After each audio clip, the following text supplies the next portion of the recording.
Okay, good evening. Cool to see so many people show up. Thank you all for coming. I have the honor of introducing our next speaker. Our next speaker is going to be Jason Day. Jason Day is currently doing his PhD at the University of Fribourg. He is a philosopher and he is studying trip reports, so really diving deep into the phenomenology of the psychedelic experience. So a lot of the previous talks we've had this semester have been more on the research, in the sense of like the medical approach, the quantitative data. And what Jason is doing is he is introducing the experience into the whole psychedelic experience by analyzing what the people actually have to say about these phenomena that happen and occur during a psychedelic trip. And yeah, he's going to be doing that. He's going to be doing a lot better of a I'm blanking out. I hate standing here with a microphone. He's going to do a lot better of a job at me than explaining what it actually means to look at the phenomenology of a psychedelic experience. He's going to dive into the psychedelic ego-dissolution and tell us all about that. And without further ado, introduce our next speaker, Jason Day.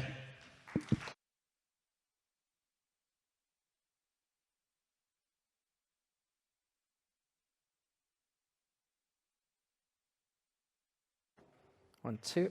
Yeah, there I am. Cool. Yes, thank you very much for the introduction. As was mentioned, I'm the person usually known as Jason Day. Becomes questionable given the topic, but let's find out. Right, so I guess a general introduction to myself. I am indeed studying the phenomenology of psychedelic experiences. Phenomenology in the sense of a specific philosophical method of studying experiences. And in my PhD, I am trying to produce the first kind of typology or mapping out of psychedelic experiences in order to answer the question, do people actually have similar experiences when they take one of the classic psychedelics? In what ways are their experiences similar? I'm trying to map that out. And I study a massive amounts of trip reports, some as early as, I think the earliest from 1896, all the way to the present day on websites like Erowid and Shroomery and all these lovely places. And DMT Nexus, which is a fantastic, strange little internet world you should check out. Anyway, so yeah, today I'm going to be talking about the topic of psychedelic ego-dissolution, as I call it. And the question I'm going to have here is simply, what is the nature of psychedelic ego-dissolution? I'm pretty sure everyone here has already heard the phrase ego-dissolution many times. I would say next to a phrase like expansion of consciousness, ego-dissolution is probably one of the most popular notions in both psychedelic science and the psychedelic subculture, but it's a very poorly defined notion. So what I want to do today is, first of all, ask, unsurprisingly, a philosophical question. What is the meaning of the terms in use in the first place? What does ego mean? What does dissolution mean? And once we've gotten a little bit of clarity on that, I want to next ask the following questions. Is there a common experience of ego dissolution in the sense of when people are describing they had some lost sense of self or reduced self-awareness, are they describing the same thing?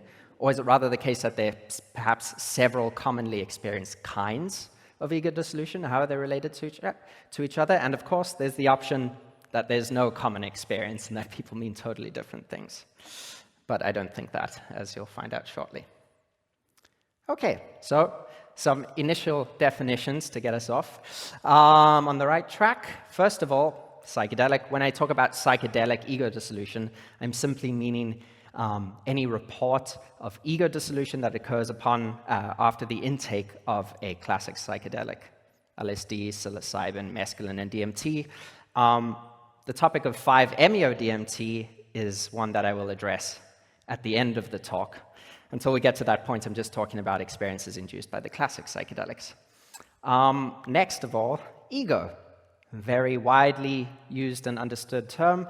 I want to say today that it's best if we don't think about the ego as any kind of unchanging essence or substance, but rather in terms of subjectivity as the multi-dimensional character of experience. That's a mouthful. I will break it down in a second for you. And then dissolution, any kind of reduction or loss. More specifically, any kind of reduction or loss of one's sense of self or self-awareness. Okay, before I get into the weeds, just a comment on how it is that I do what I do. I spend all day reading trip reports, which is fun, but I do it in a systematic way, and when you say that, people give you money to read trip reports all day. Okay, I apply something called the phenomenological qualitative method of studying trip reports. I have an end data set of about 1,500 individual trip reports. And what I'm doing when I'm reading these trip reports, these are the various steps. I won't get into the details, but more or less what it amounts to is bringing this attitude, first of all, to the trip reports of not bringing in any explanations about what people are describing that is not contained within their descriptions already. So I'm only concerned with the descriptions themselves. And I try to the best of my ability to separate the interpretations that people give of their experience after the fact from their more direct descriptions of the experience. And then what I do is I start looking for the common themes as they pop up. I start organizing them. I start trying to find the common patterns. And then I describe the large patterns that I've drawn from all the individual self-reports. Sometimes I like to think about it, it's a sort of collage method. I have a massive array of little stories, and I piece them together to give a big picture idea of what's going on in psychedelic experiences. Right. So, some hypotheses going forward. I think that there are several commonly experienced types of psychedelic ego dissolution, and that these different types can be identified by the type of self-awareness or sense of self that is reduced or lost. So, first of all, let's talk about the notion of the ego. Right, so in my PhD, I am working a lot from a phenomenologist called Dan Zahavi's notion of subjectivity. And what Zahavi says is that subjectivity is not something, but it's rather the first-person manner in which all things appear to me, or appear to you. What that simply means is that if, for instance, there's a chair in front of you, you don't simply experience the chair, but you experience the chair as appearing to you. You experience it from a certain perspective. So it's a kind of character of your experience. You can even call it a sort of, you can refer to it as adverbial. Your subjectivity is not something in addition to your experience of the chair, but it's the very basic manner in which you experience the chair. Just like, for instance, an adverbial concept like haste. You can do something hastily, like come to the talk if you were late, but there's no such thing as haste. In the same way, subjectivity is a basic manner of your experience rather than something. And there are three basic dimensions of subjectivity. And these go from most minimal to the most complex. The most minimal is what I just described now. It's this pre-reflective or implicit self-awareness. What that means is it's not something that you're explicitly thinking about. It's your first-person embodied perspective on the world. And you can refer to it as the for-me-ness, or I prefer the to-me-ness of everything that you experience. So the chair appears to you. It has that basic character. And Zahavi argues that it is the ubiquitous character of all experience. What that simply means is that there is no experience, no conscious state that you can have that doesn't have this most minimal character of it's happening to you. That's part of the necessary feature of having an experience. But that's going to be up for debate when we get to the 5-MeO-DMT topic. Right. Then the second, more complex type of subjectivity is what you can refer to as the interpersonal self. This is your self-awareness of being a distinct person in relation to other things in the world and other people. It's your sense of being a certain lived body in a certain time and space.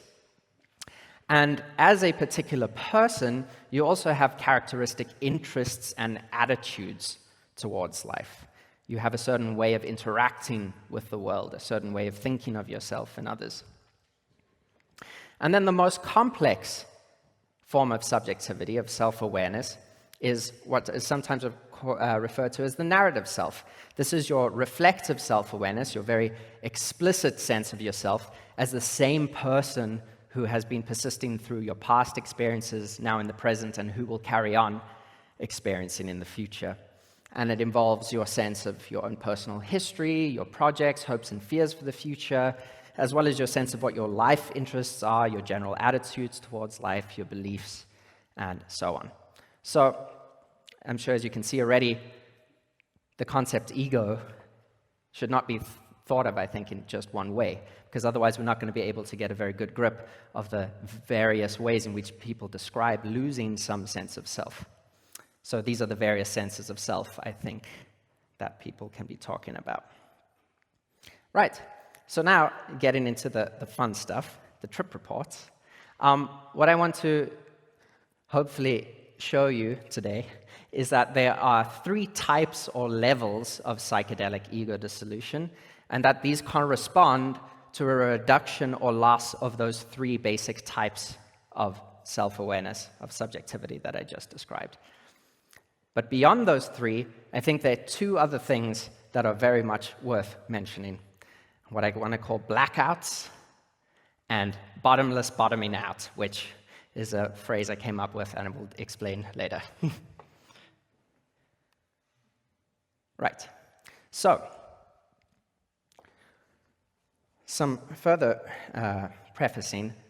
I think that in all cases of psychedelic ego-dissolution, when we identify that people are describing a loss of one of those types of self-awareness, none of these forms of ego-dissolution are single or isolated events. They don't just happen, and then they don't just end. They're part of a full psychedelic experience that has a certain temporal evolution. You can even say a dynamic process with several aspects. There are lots of changes to your experience when you're on psychedelics that amounts to your sense of self beginning to change. And just because perhaps at one point during the experience you might lose one type of sense of self, that doesn't mean it's going to stay that way. You can, through a psychedelic experience, often move through various senses of self. Right. And there's a lot of emphasis, if we use the word dissolution, there's a lot of emphasis on the notion that something's been lost. But I think it's not merely the case that you lose something, but the loss of your ordinary senses of self or self-awareness involves a transformation into a new or different mode of subjectivity. Right. So, type 1. And for each of the types I go through, I'm going to give you, once I point out the main aspects of each type of ego-dissolution, I'll give you some nice quotations from the stock of trip reports that I've studied. Right, so, type 1. What I think type 1 ego-dissolution during psychedelic experiences amounts to is, first of all, a transformation of the interpersonal self and a dissolution of the narrative self. So, these are the main aspects of it. First of all, you find yourself in a strange situation, okay? Tripping's weird. Part of your sense of self is finding yourself in a familiar world. To be in a familiar world is to have some basic sense of what is ordinarily possible for you. You have your sense, your ordinary experience of the world typically involves you attending to some things, or noticing, you could say, some things more than others, habitually. You have an ordinary experience of the world, an ordinary experience of how you fit into the world and what you're able to do in the world. But, of course, during psychedelic experiences, what people very commonly describe, which is a major point of my research, is that they start not only to notice very vividly a lot of what they usually don't notice at all, or ignore, or largely underappreciate, but that they start interacting with all that they usually don't notice in a very different way, right? These are all the kinds of descriptions where people are sort of lost for an hour looking at the grains in the wood that are swirling, which would never have given them usually a second of thought. Right. So the world's not only appearing to you in a strange way, so it's not so familiar anymore, but you're also interacting with it in a strange way. Then, of course, there's also the fact that you begin to appear strange to yourself. I call it the Macbeth effect. Classic, someone staring at their hand, being like, what is going on? We all know the phrase, I know this place like the back of my hand, that English phrase. Well, it turns out you don't really know the back of your hand very well. You don't look at your hands very often. So you begin to appear strange to yourself because you are, in fact, interacting with your own body and your own thoughts in a different way. You're paying yourself, so to speak, a lot more attention than you ordinarily would when you're sort of in the flow or going about your daily business, when you're usually sort of concerned with objects and people in the world rather than what you're doing. Then the next part is a disorientation of spatial temporal self-location. During psychedelic experiences, many people describe a sense of time dilating, of just a few moments seeming to contain hours and hours of strange experience. And on the other hand, sometimes time seeming to stop entirely and then speeding up again. There's also a sense sometimes of space expanding and shrinking. So not only are you in a slightly now unfamiliar world, but you're also starting to be unsure where you are and when you are in that now unfamiliar world. Then there can also be a reorganization of autobiographical memory. So this is when, I'm sure many people have experienced this, you're just tripping away and suddenly you remember something so obscure that you can't even figure out why you would ever remember that in the first place, right? And this can start happening quite a lot. And because your narrative sense of self, of who you are in the past, persisting to the present and going on to the future, a lot of that depends on your sort of organization of your memories, what your major life events are, what's important enough to be something that you explicitly remember. But you start remembering all these obscure things, and so your general sense of yourself starts to become reorganized a little bit. Okay. And then the final aspect is now that you're interacting with the world in all sorts of unusual ways, staring at cracks, playing with leaves and lounging around, whatever you like to do, people often describe distinct changes of attitude. People say very often that they had a very childlike manner of interacting with the world, or even that they interacted with the world being more concerned with the aesthetic quality of everything rather than being largely concerned with what's of practical use to them at the moment. So these are the various ways in which your basic sense of interpersonal self starts to shift a little bit and your narrative self starts to dissolve because you're remembering yourself differently and memories have to do with your persistence in time. You're also starting to get a bit confused about when you are.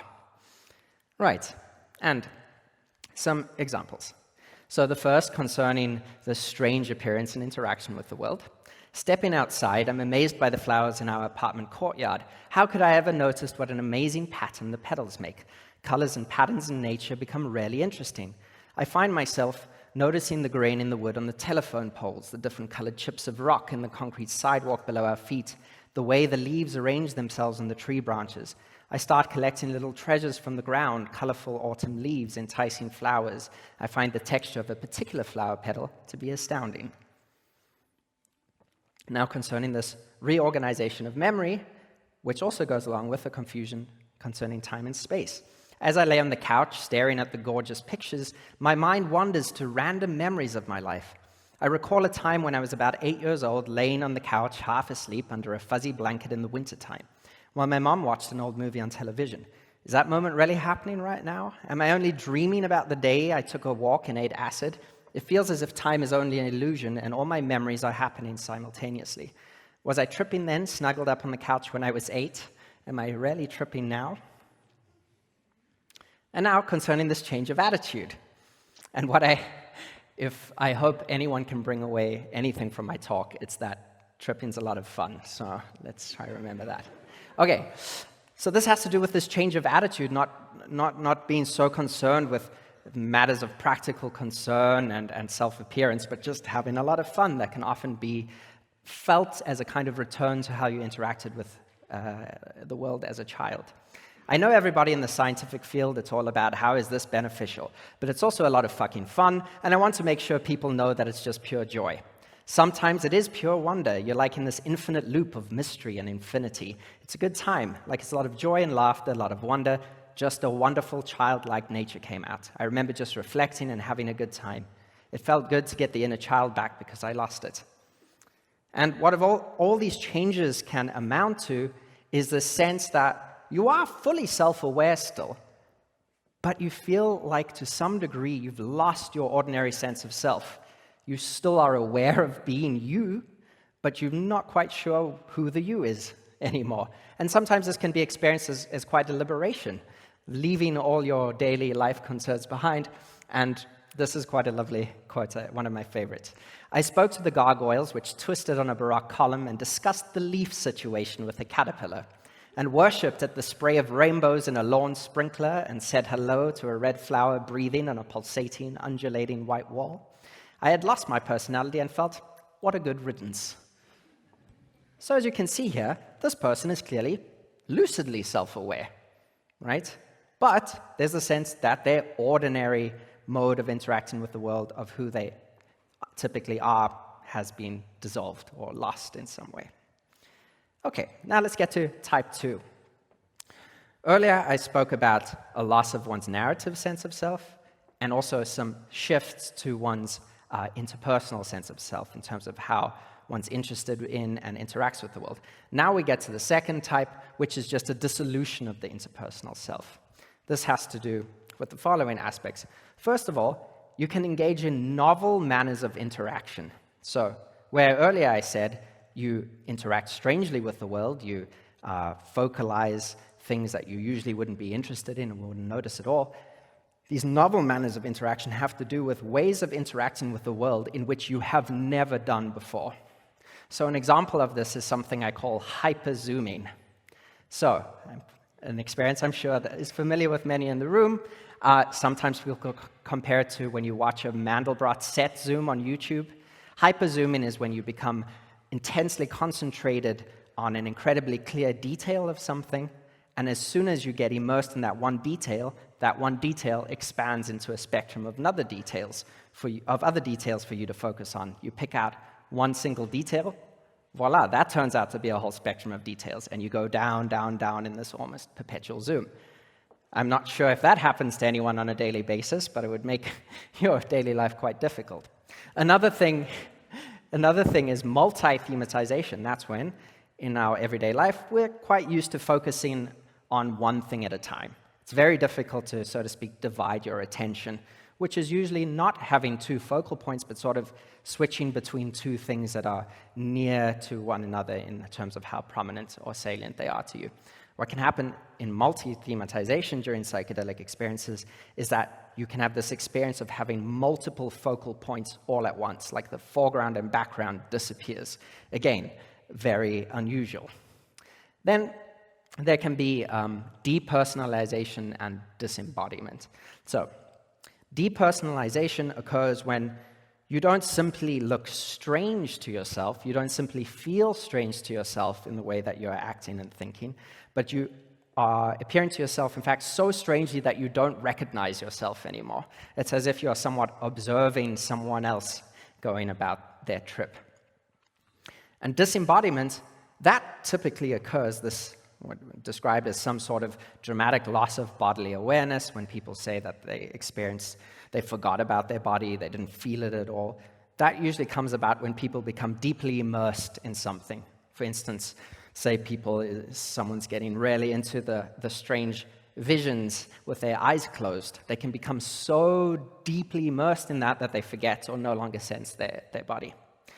Then, earlier I spoke about a reorganization of memory. There still are memories, but memories you didn't even know you have are starting to be foregrounded.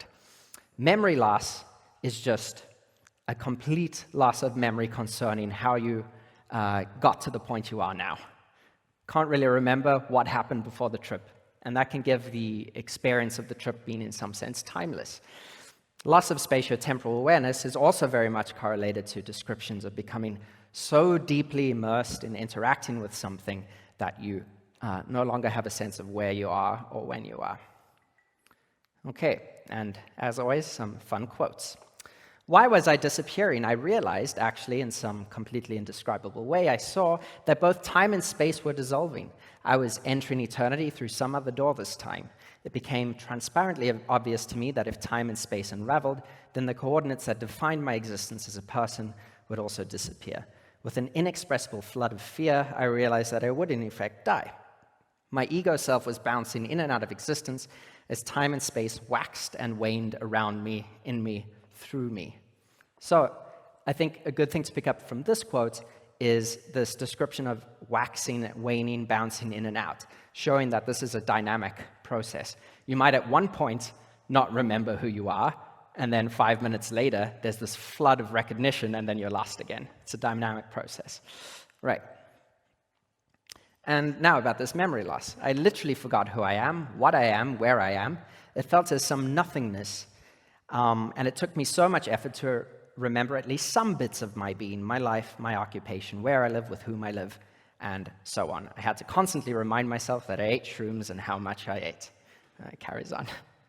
And then a quote concerning disembodiment from good old Elbit.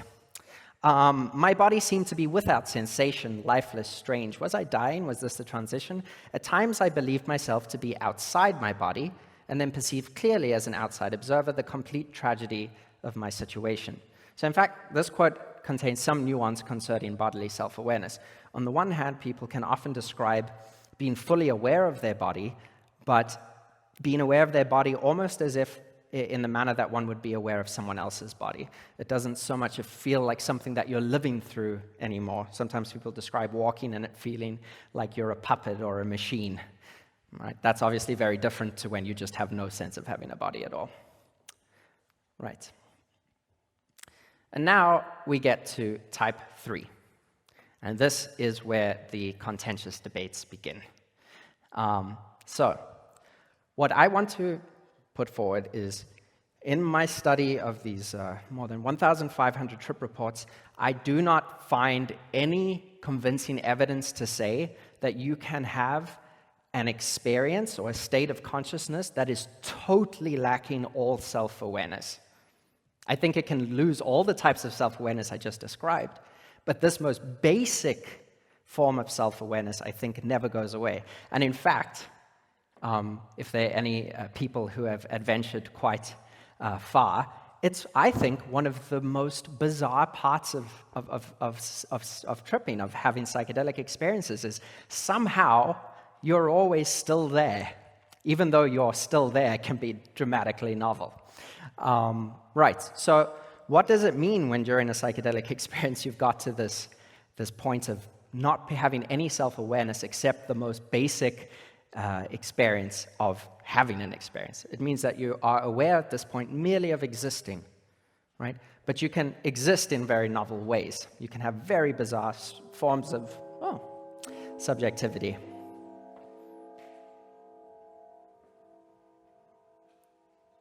Oh, that went on for a while. Okay, so now there are two ways in which I think you can be at this level of merely being aware of existing. If you read a lot of common definitions given in literature of very dramatic ego dissolution, there's often this, okay, so it's a loss of sense of self and self-awareness that includes a total merging or a loss of any distinction between you and the world or subject and object. I don't think that's true. I think that only describes one possibility. There are two possibilities. The first possibility is that one, that you are merely aware of existing, there's no other self-awareness that you have, and that existence that you're merely aware of having is experienced as continuous with everything that is being experienced. So it's a kind of, you could say, a monistic state. What that means is that everything that appears to you is experienced as an aspect of yourself, right? And I'm introducing another term, but for bottomless bottoming out, is what I call what the fuckness. What the fuckness refers to all changes to experience of which it is impossible to give any description. Now, I use that phrase. I don't like the word ineffable, because ineffable. It has this sort of, I think, metaphysical baggage to it, saying that there are some experiences or some things that are in principle not describable. What the fuckness describes the actual experience of experiencing things you can't describe, and then you just go, what the fuck? That's what that is. There are very different reasons you can experience what the fuckness. For instance, your experience can be changing so rapidly at the point you want to describe anything, it's not that anymore, so you can't say anything. Or sometimes experience can form into these incredibly stable but completely bizarre and abstract forms of reality and consciousness for which you have no language. You can only say what the fuck again. Okay, so that's the first case. You are merely aware of existing. Everything that appears to you, you experience as an aspect of yourself, and this is such a bizarre thing, there's very little you can say about it. The second option is that you have this bare self-awareness of merely existing, but you are confronted by, which means that you do have a sense of things, something being distinct from you, you're confronted by distinct what the fuckness. I think what brings this distinction out especially well are DMT experiences, which I will expand on when we get to the quote a little later on. So, for now, there's descriptions of just this point of having bare self-awareness. It was simply a sense of isness and amness. I wasn't anything, I simply was. And at these moments of really ecstatic clarity, there was such peace and rest, and at the same time, such exuberance and wildest joy. Someone's describing being at the most bare level of self-awareness, but, I mean, clearly they are still self-aware because they're describing having a certain affective state, right? I was just being. I wasn't a being, I was just there. It was like me at my absolute essence. So this minimal self-awareness is really minimal. And lastly, I had no thought, no weight, no identity, no function. I guess it was my satori. I looked up at a seagull, and suddenly it consumed my being as if I were being engulfed by its eyes. Okay, now to this distinction. So, for the first one, existence of awareness of merely existing and feeling merged, or that whatever appears to you is an aspect of yourself. This is a classic and very amusing one. The legs, for example, of that chair, how miraculous their tubularity, how supernatural their polished smoothness. I spent several minutes, or was it several centuries, not merely gazing at those bamboo legs, but actually being them, or rather being myself in them, or to be still more accurate, for I was not involved in the case, nor in a certain sense were they, being my not-self in the not-self, which was the chair. Right. So there's still self-awareness, but it's so bizarre, any common word like it was me, I doesn't apply. That doesn't mean that you weren't self-aware. Okay, now the second option, which is that you're at this bare level of awareness of merely existing, but you are confronted by something that is very much other. Classic case, DMT experiences. Very common, smoke DMT, you get blasted out to a strange place called hyperspace, and you're in such a state of shock because it's so fundamentally bizarre, but people very often describe that they're incredibly lucid. You're fully aware that this is happening to you, but whatever this is, you have no idea. And sometimes, of course, you can encounter entities, which you experience as independent others. So you're not merged with them, right? That's not part of the experience, even though you can be at this bare level of self-awareness. This is a possibility. So for instance, early into my breakthrough, I met an entity who acted as a narrator of sorts for part of the trip. The entity was humorous and seemed to find my presence humorous. I experienced ego death, complete oneness with the current moment, and all that I was experiencing. The entity seemed amused at my lack of comprehension while going through ego death. So here we see there's a description of complete oneness, but they are experiencing the entity as other.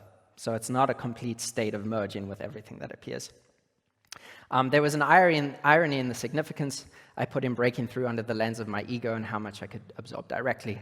The entity told/imparted on me wisdom about the cosmos and the universe, and I absorbed it silently. Okay, so what I've done, I hope in a clear fashion so far, is describe these three main types in which people can commonly experience what is broadly called ego dissolution. But there are two further possibilities. The first is a blackout. So people sometimes describe a temporary absence of all consciousness. And this is not a state of consciousness that lacks all self-awareness. It's just a gap.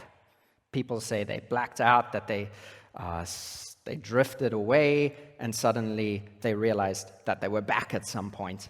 And you can ask, well, how can someone report on a gap in their experience?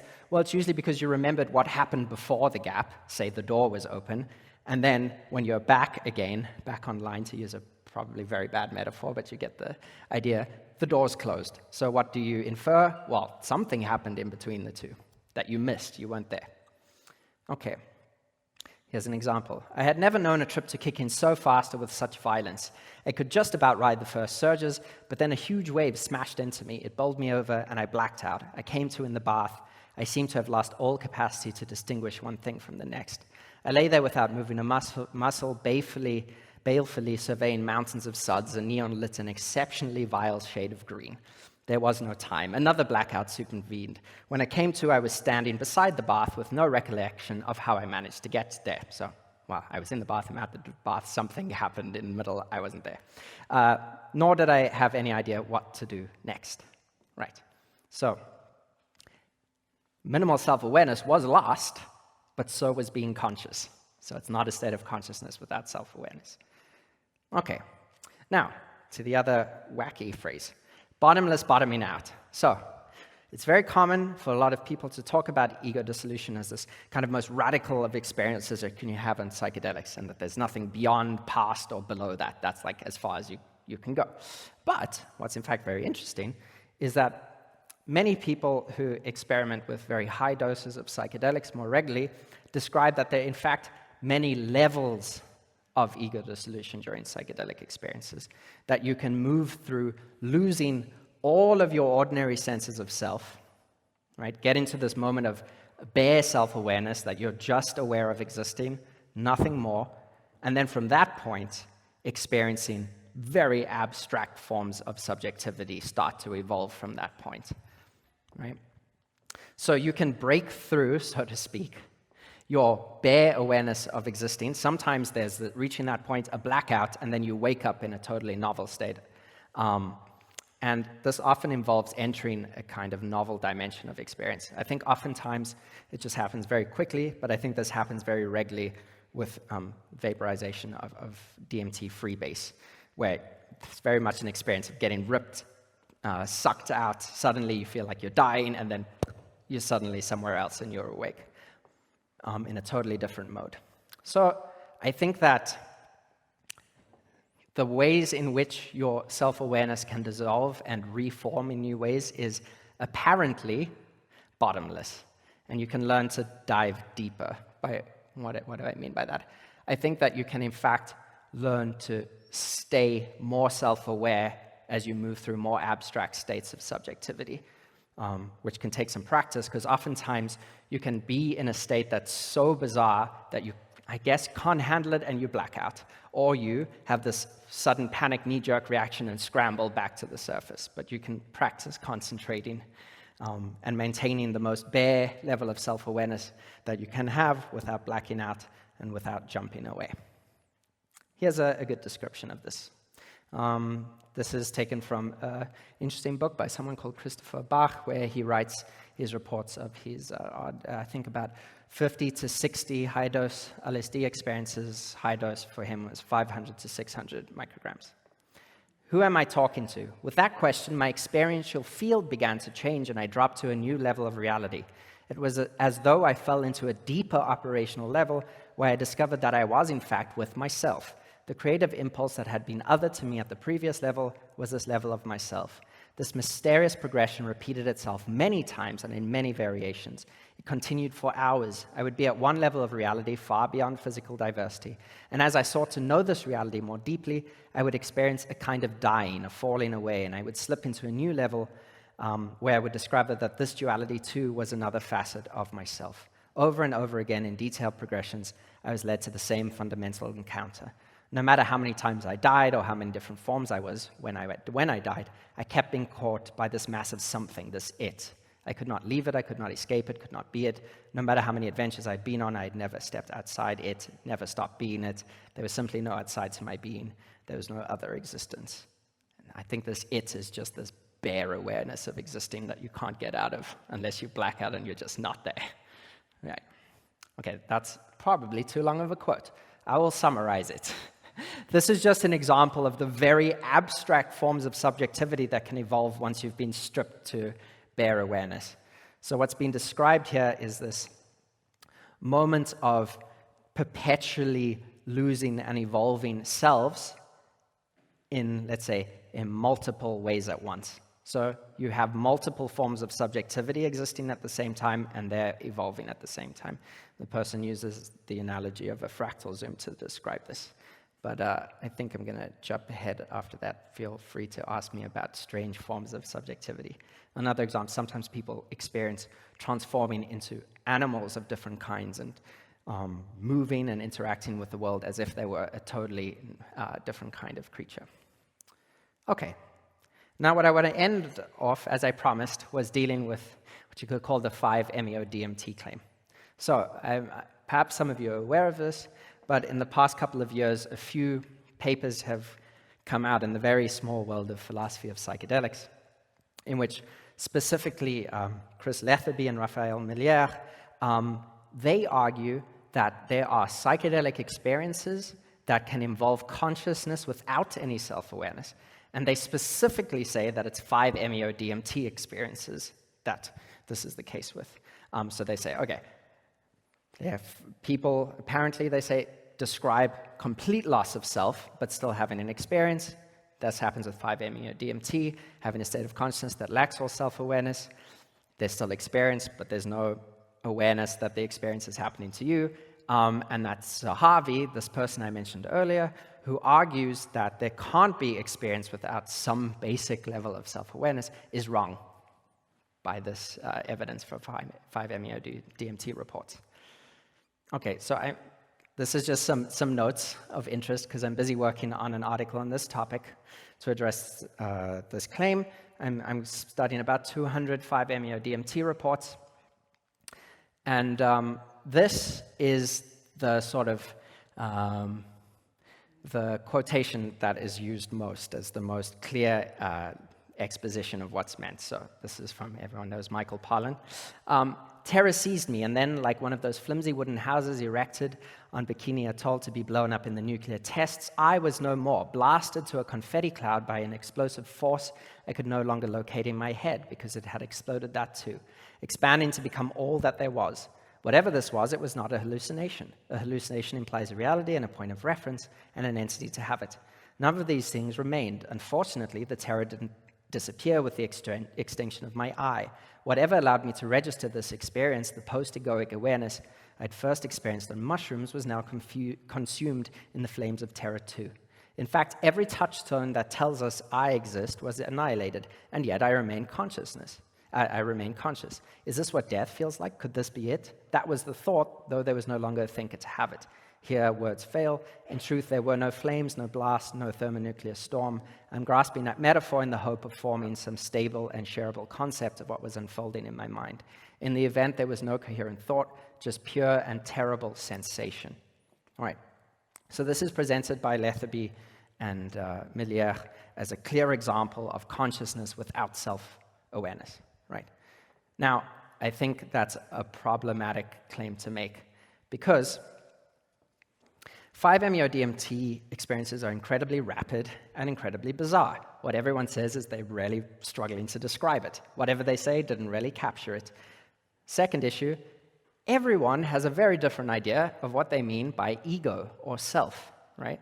So you can't look at a handful of 5-MeO-DMT reports, take sentences, a few sentences, and then say, well, that shows that these people had consciousness without self-awareness. I think you, in fact, need to, first of all, look at the rest of the report to see if there are any clues in the rest of the report what someone means when they say ego or self. And this is not quoted in these philosophical papers, but the rest of the report goes like this. The ego, that inner neurotic who insists on running the mental show. When Huxley speaks of the mind's reducing valve, the faculty that eliminates as much of the world from our conscious awareness as it lets in, he's talking about the ego. That stingy, vigilant security guard admits only the narrowest bandwidth of reality. It's really good at performing all those activities that natural selection values: getting ahead, getting liked and loved, getting fed, getting laid, keeping us on task. It's a ferocious editor of anything that might distract us from the work at hand, whether that means regulating our access to memories and strong emotions from within or news of the world without. That's a pretty complex notion of ego, I think. And that's the only clue we have in this report of what Michael Pollan, I could probably email him and ask for more information, but that's his definition of ego, which is very complex. I'm sure you'd all agree that's not minimal self-awareness in the sense of the ego is speaking about there. But the main point is that if you want to ask the question, can there be consciousness without self-awareness, you need to look at a wide set of reports, not just a handful, which people in the debate currently don't do, either arguing that there can be consciousness without self-awareness or that there can't be. The concept, as I said, of ego or self varies greatly. People can mean very different things when they said they had no sense of self or ego or self-awareness. So you need to study a very large set of reports to identify any commonalities between people's descriptions of what they refer to as ego dissolution. And yeah, I think that's the proper empirical basis for assessing these kinds of claims. Really in-depth phenomenological analyses of trip reports. Yeah, I just read trip reports all day. It's fun as well, and I think it's good research. Yeah, okay. So that's the end of my story. Here, there's a lot of references. I'll just switch to the end. You can feel free to ask me if you want any of the reference list for the talk. And yeah, thank you for your attention.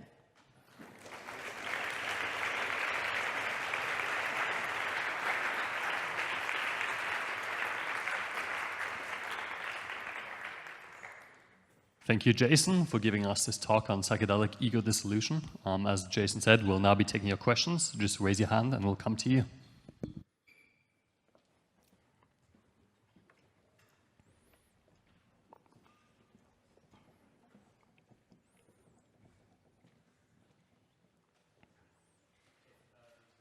Oh, I can't hear. Yeah. Now? Yeah, that's good. Thank you. Thank you so much. Just wanted to ask, like, maybe, do you have any idea, like a concrete way how you would assess whether Zahavi was right or not? I mean, you said quite vaguely, okay, like we need to look at other reports, more reports, and then say, okay, what is their idea of ego? But how would you really, very specifically and accurately, what would be the question that will ultimately decide whether Zahavi was right or not? Yeah. Okay, what that would simply mean is taking, first of all, a wide set of trip reports, 5-MeO-DM trip reports, psychedelic experiences, and then running them through the same phenomenological qualitative method that I earlier described, which is looking without, to the best of your ability, suspending any judgments about the answer to the question, just looking at the descriptions themselves, not allowing any outside interpretations, and trying to see if you can, first of all, if anywhere else in each individual trip report people give some kind of sense or meaning to what they mean, or how they use the term ego or self, and then trying to see across the spectrum of reports that you've collected if there are any commonalities in the way in which people describe their ego dissolution experiences. And that means not just looking at the sentence where they said, I had no sense of self, but as much as possible, it's not always in the report, the build up and the come down from that point, because that can sometimes provide you with a lot of clues of what they're referring to. I think the best place to start is first with already published trip reports, because there's enough of those out there to get a start.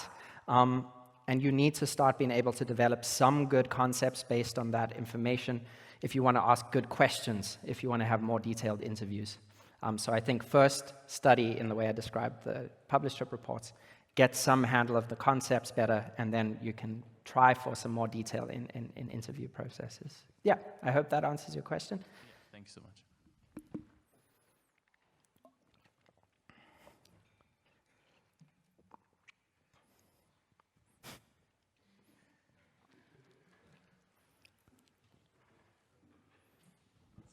Okay. Hi, thanks for the talk, first of all. And I have one question concerning method. Yeah. Namely, you mentioned that you have to discern the pure description from interpretation. And I wonder how this can or could be done in such a context, especially when so many people report not being able to properly describe their experience, and especially in the context of ego, basically. What is even a direct description without interpretation? No, thanks for the answer. So, first of all, I don't mean to say that we can have descriptions of our experiences that are interpretation-free. However, it is often the case, and so it's not an exact science, there's often obviously the case that someone is interpreting. So someone might say, you'll come across this in a lot of contemporary trip reports. People will say, okay, I completely lost my sense of self, and that was because my default mode network was being affected. That has nothing to do with the experience. So you bracket that. You do that in any way you can. It would be the same as if someone was saying, oh, my visions that I had were actually Jungian archetypes. That's not part of what I'm interested in.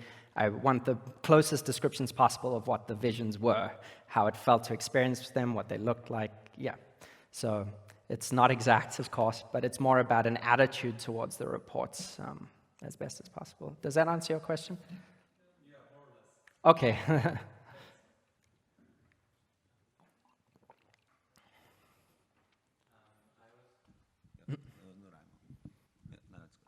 Fine? Okay. I was wondering what would be your conclusion if you now would decide that it was possible to be conscious, but there was no ego anymore, or if it was not possible, like, is there some conclusion out of that?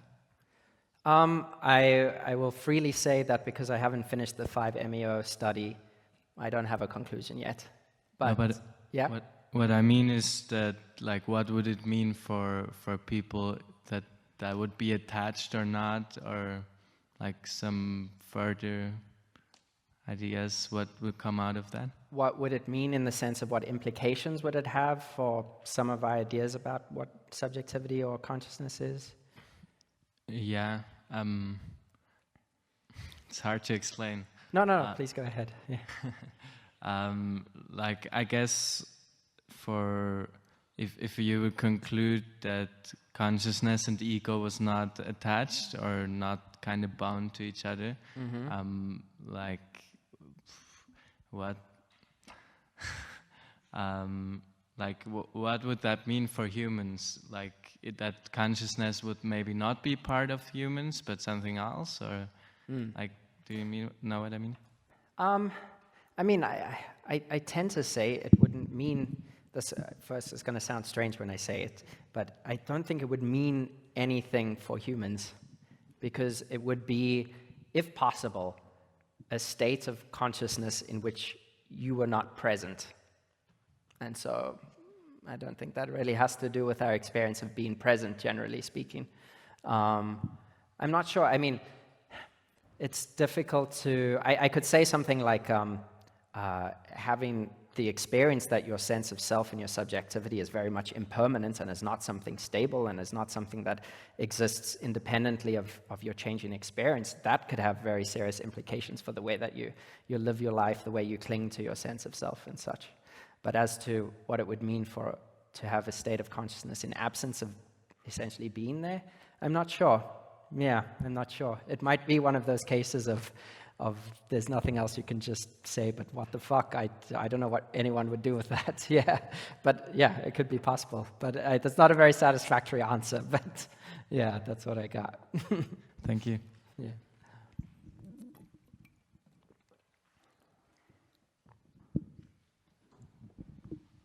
Hey, Jason, thanks for the talk. I wonder if you see value in bringing salvia experiences into the conversation, even though it's not a classic psychedelic, considering these reports have consciousness without self-awareness. Yeah, that's an interesting question.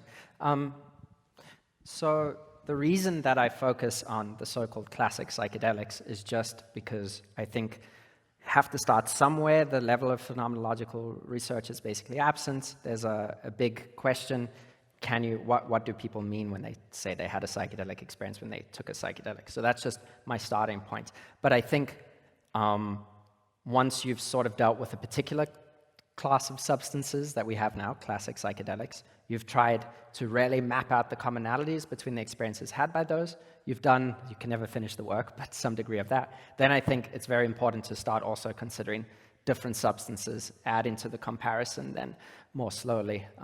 I think any substance that changes consciousness in a radical way is worth studying, yeah. But I think it might be good to break it up into groups and then expand the field of study, I guess, from my perspective, how I am doing it, yeah. Does that answer? Yeah. Hi, thanks a lot for your talk.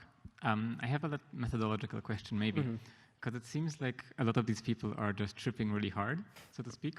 Yeah.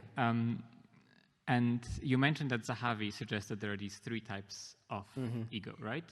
And then you set out and you show through your readings of these 1,500 trip reports that people lose these 3 types of ego. But I'm wondering whether there are different kind of clusterings you could also do, or whether are these like 3 types of ego dissolution exclusive, that if somebody experiences one, they don't experience the other, or do they all overlap, or like, yeah, that's kind of my general question. Okay, that's a super interesting question. I could have been a bit more explicit on this point.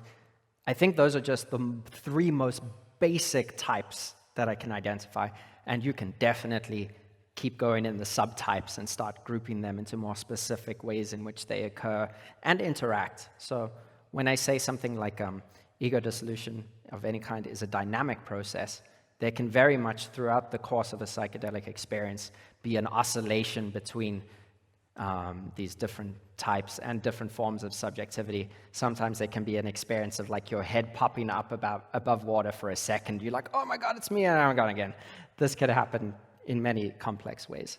So they're descriptively distinct just to describe them in some detail, but that doesn't mean that one occurs either necessarily before or after the other. You can definitely jump to one if you really dosed yourself hard.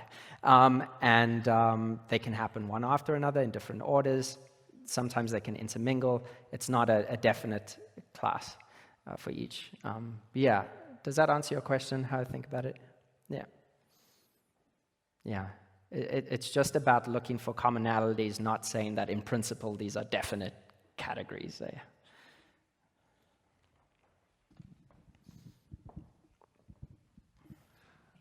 Thank you for your great talk.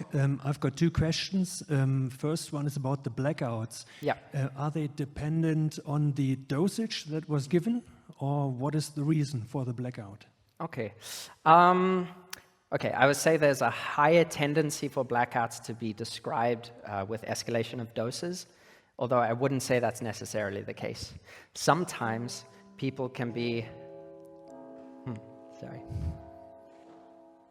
It's a gap in my sentence, a blackout.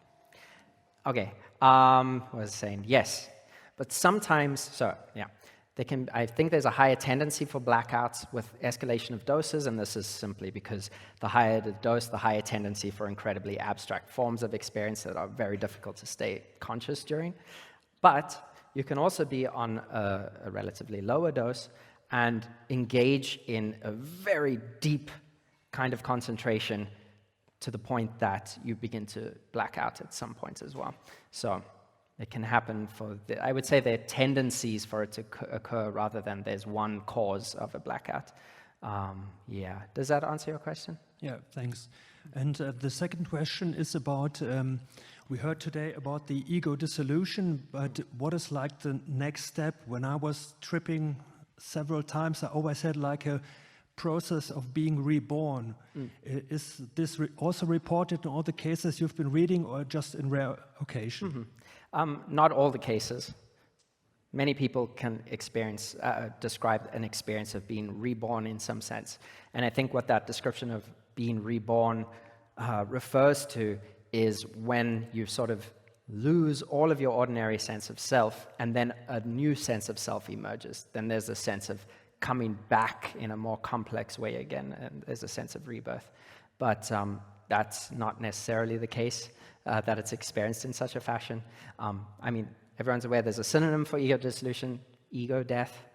Sometimes I think people tend to use that phrase rather than the other when they are describing an intense struggle and an attempt to hold on to some ordinary sense of self. And that does not have to resolve into a sense of being reborn at the end. Yeah, but it can. Yeah. Thanks. Okay, we're going to take one last question. I think up there on the right. Hello, thank you for your presentation. I was wondering if in your research, the references are you using are from experiential individuals mostly, or if you're using from classic psychedelic literature, or if you'd like to mention about? So if I understand correctly, you're asking what are the kinds of people or their level of experience? No, explicitly, do you, in your research, are you reading classic literature of psychedelics and including internet-based experience from forums, or you interview people, or you make a melange of all together? Okay, thank you. Yeah, so I only study already published written self-reports. So for my PhD, I'm not conducting interviews. I will do that later on, hopefully. But I chose to stick first with already published trip reports because there are thousands out there. And looking at thousands of trip reports already published, these are trip reports that come from, like I said, as early as 1896 through the years to now. Many people in different countries, different ages, different backgrounds. So if your question is, like, what are the most common features, then you really need to look at a wide array of backgrounds, settings, and so that's what I do.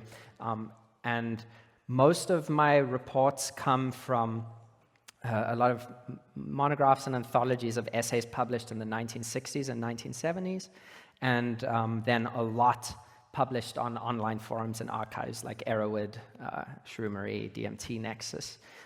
There's not that many good qualitative long-form trip reports that you can find in the scientific literature, because this is a trend at the moment to study things in a more psychometric or quantitative sense. And I'm looking for the most qualitative descriptions I can get. So that's sort of the span of my data. Yeah.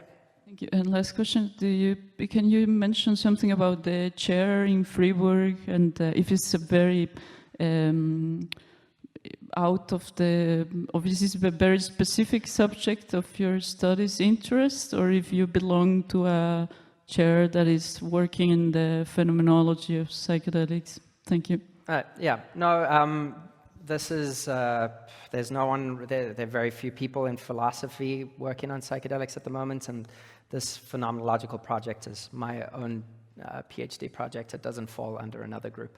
But there is a group in psychiatry and neuroscience in Fribourg who are working on psychedelics, yeah.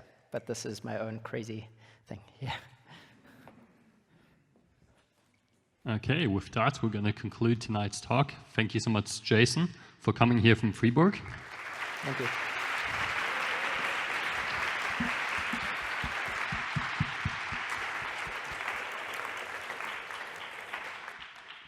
We hope that Jason was able to introduce a model of thinking about different ways of psychedelic ego dissolution and trying to understand the complex experience somewhat better.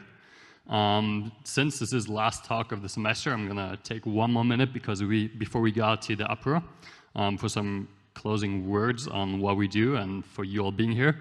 So for you that aren't aware, we are a student association. Jason himself is also part of a student association in Fribourg. There's multiple ones all across Switzerland. And it's amazing to see so many people here. We started out like 2 years ago, just like 3-4 friends with an idea. And 2 years later, we're here at the University of Zurich with like lecture halls with 100, 200 people, which is absolutely insane.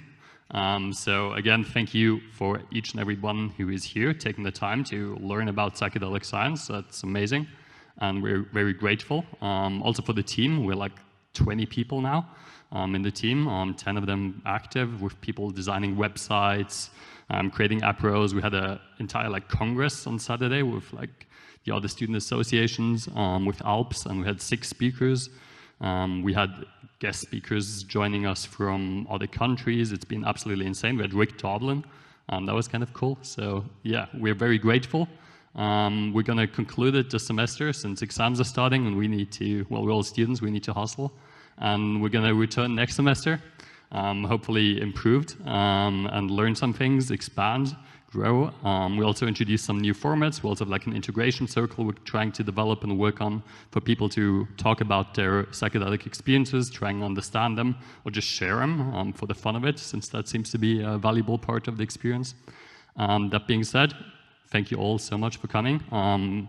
Join us outside if you have the time for a glass of wine. I think Jason might be sticking around, so if you have a question, feel free to approach him or send him an email. And yeah, have a lovely night.